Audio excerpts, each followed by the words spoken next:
What's good, YouTube? Yeah, it's me. I'm back. But yeah, I just came to talk about, buying a truck in this market, spot market rates, power only stuff. Being leased on. I'm not leased on. I run under my own authority, but I pull another company's trailer, and I see they say it's the rates that they get in the loads for contract freight, and then it's also brokered loads on the board that I look at to run my loads.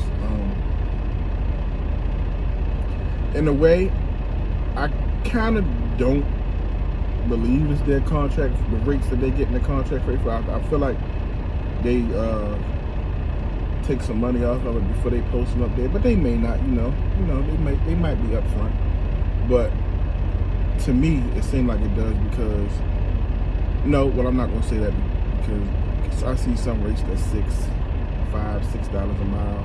They shorter runs, but they be up there. And then you got your $2 a mile runs, your $2.50 runs, your $3, your $4 and stuff like that. But this truck I brought, it's $90,000. I had to put $17,500 down on it or something like that. I think it's 3-year contract for the to pay it off. Was it a good idea?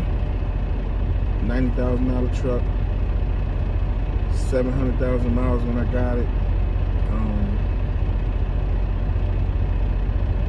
Should I have waited until the market came down and found something cheaper? Yeah, maybe. But I was ready to get out here and do it on my own. I was tired of working for people. I did the math. My truck payment and all my bills at the house and my insurance. I figured as long as I'm the one driving the truck, I'd be all right. And then I'm pulling,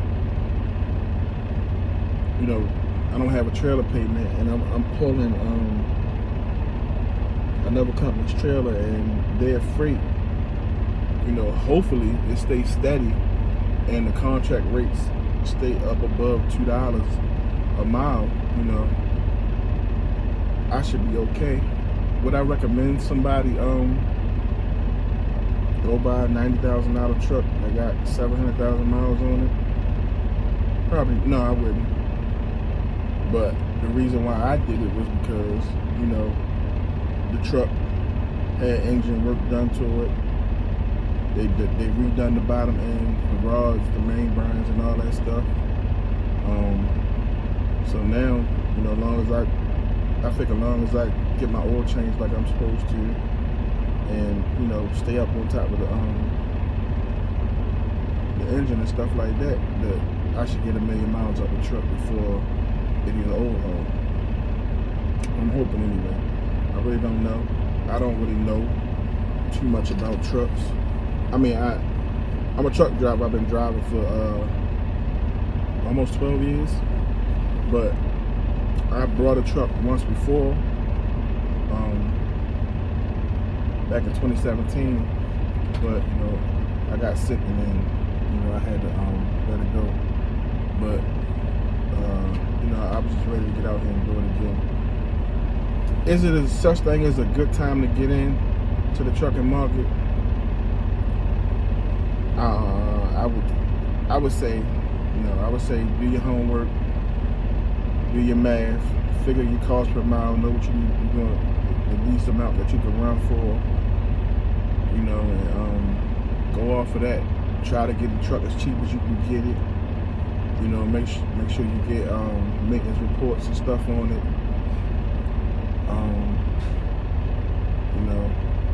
Look it over.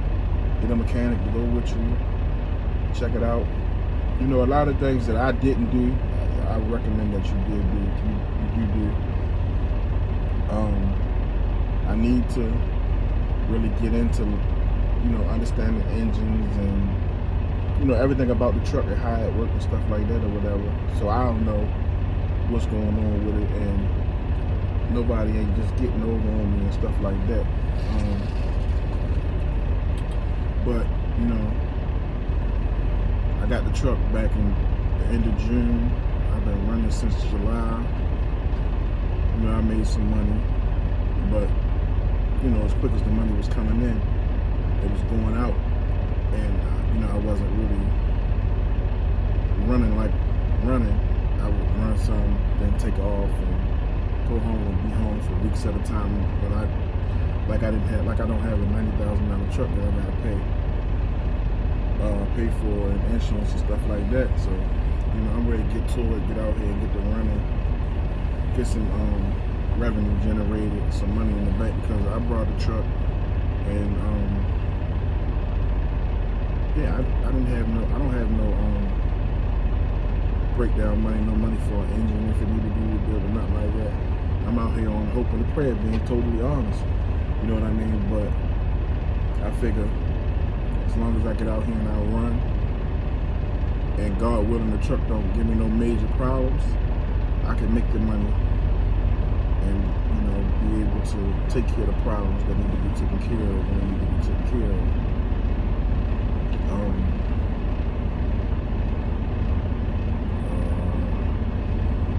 I'm hoping anyway. This company I'm running with, they keep. I don't have a problem with getting loads right now.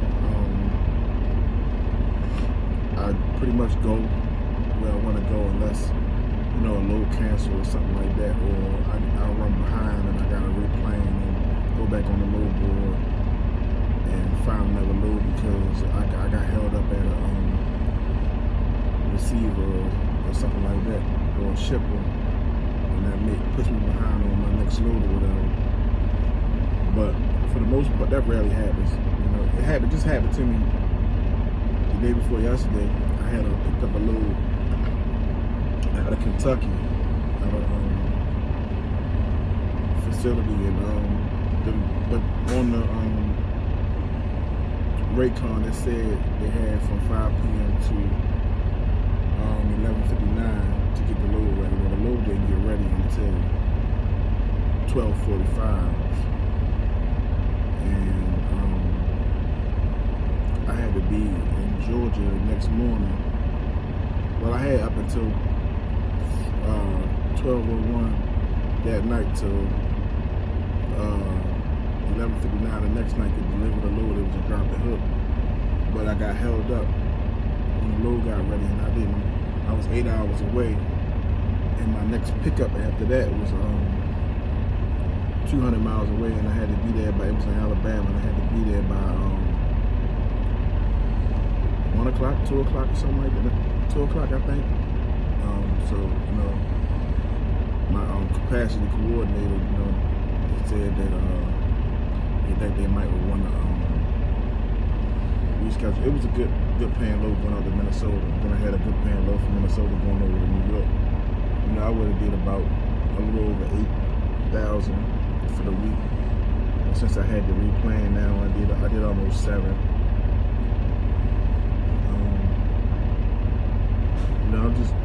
I'm out here. I'm learning as I go with freight, because to be honest, when I started driving trucks, I used to just get in the truck and drive.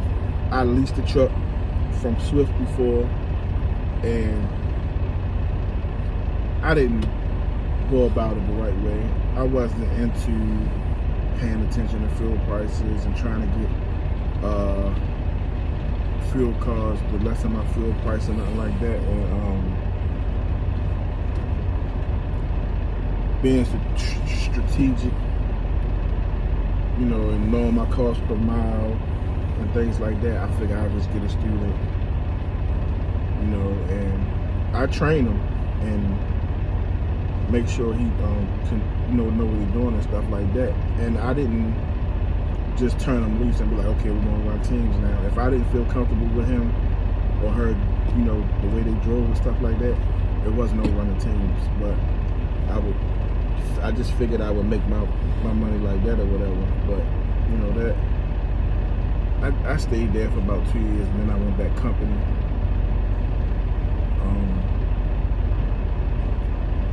Then I stayed with that company for about a year. Then I got my truck. Then I did that for about 8 months. You know, and I got sick. Let the truck go. Then I took off from trucking for about a year. Came back. Did some car hauling. That was really wasn't for me. And then I got with a guy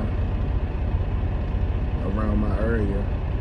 Ran with him for almost a year, like 8 months or something like that.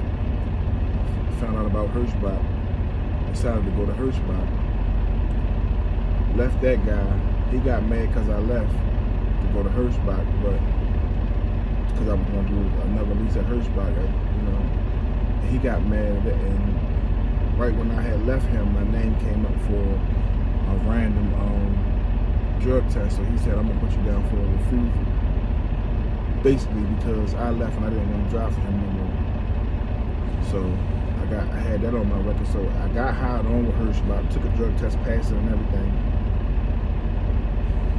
Did two loads, I think, or I was on my second load, and my name came up in the clearinghouse that I had the refusal. As soon as it came through my phone, I saw it. I'm like, wow, he did that. Then, like a couple minutes later, Hirschbach called me like, hey, you just came up on the clearinghouse. If you got a refusal, you're gonna have to pull the truck over at the closest safe haven, and then we're gonna have to let you go, basically. and unless you can get it straight and get it took off, we can't have you working here. So I was in Jersey. I forget. I was on the turnpike somewhere between around Elizabeth, New Jersey, or something like that, or whatever. I can't remember exactly where. And I was at one of the restaurants. I took what I could get. They paid for my Uber and my bus ticket home. They would have paid. I could have got a rental, but I just wanted to get on the bus because I ain't want to wait. I just wanted to go and get home, start home that day. Had to get back to Virginia. Left all the new stuff that I had just brought on the truck. Just took my clothes, and stuff like that. And yeah, that happened. So then I sat home for a few months, did some warehouse work, stuff like that. That wasn't working out for me because I thought I was wrong with the clearinghouse with that thing on my clearinghouse or whatever. And I tried to get it off, but I put in what is it called? Something you do on the clearinghouse that you put in for, but basically it don't help you for them to review it and go over it or whatever. But basically they went with what he said, and yeah, I did warehouse for a while and something. Then I just thought about I called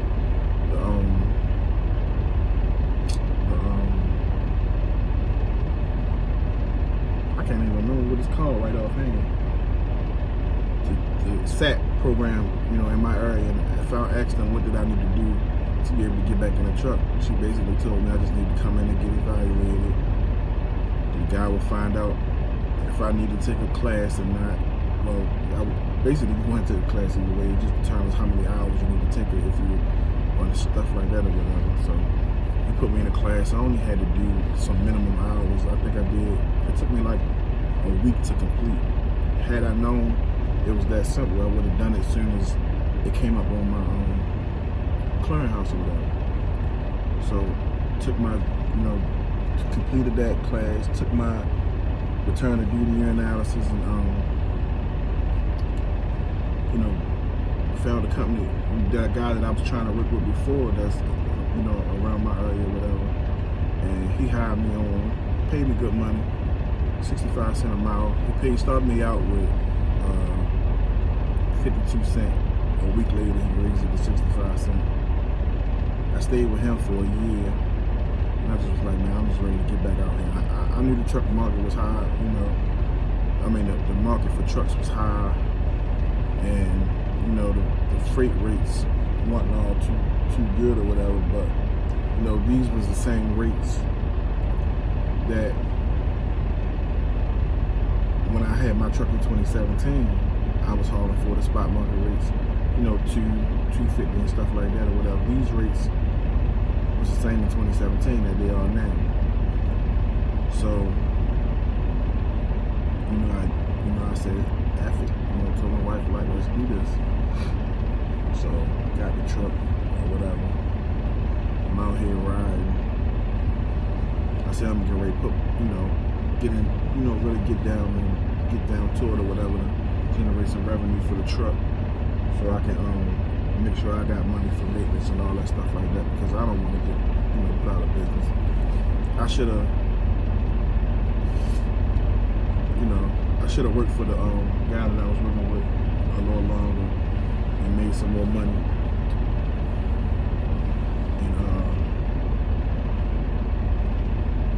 Then got a truck and came out here, but I figured, what's the such thing as a good time. So I felt like my only thing that I done was I probably should have tried to get a cheaper truck.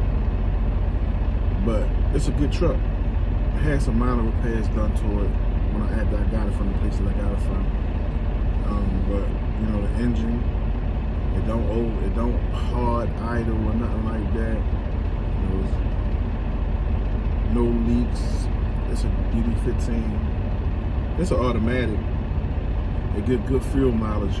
Even at 45,000 pounds riding down the road, and I'm doing about 63 or something like that, I'm still getting over 7 miles to the gallon. I gotta get better with the idle, but I got my dog on the truck with me. He's older than the board brother, so he can't get too hot. He can't be in too high the temperatures or nothing like that. So I keep the truck running with the air, but it's cooler outside now, but I still keep the truck running, and so I can regulate the temperature or whatever for the dog. But yeah, but all in all, if I could do it over, would I wait to get the truck? I don't know. Would I recommend, somebody else doing it like that? Nah. But some might consider my cost per mile a little high. Some I can run for cheaper than what I can run for.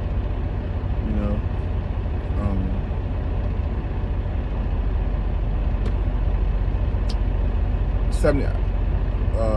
What is it? Like 75 cents or something like that.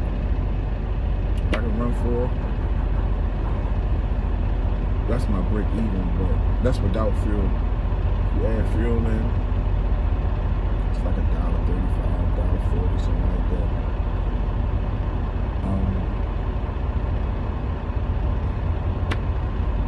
Do I run for free that cheap? No, I don't. Right now I'm kind of averaging about 280, 260, something like that.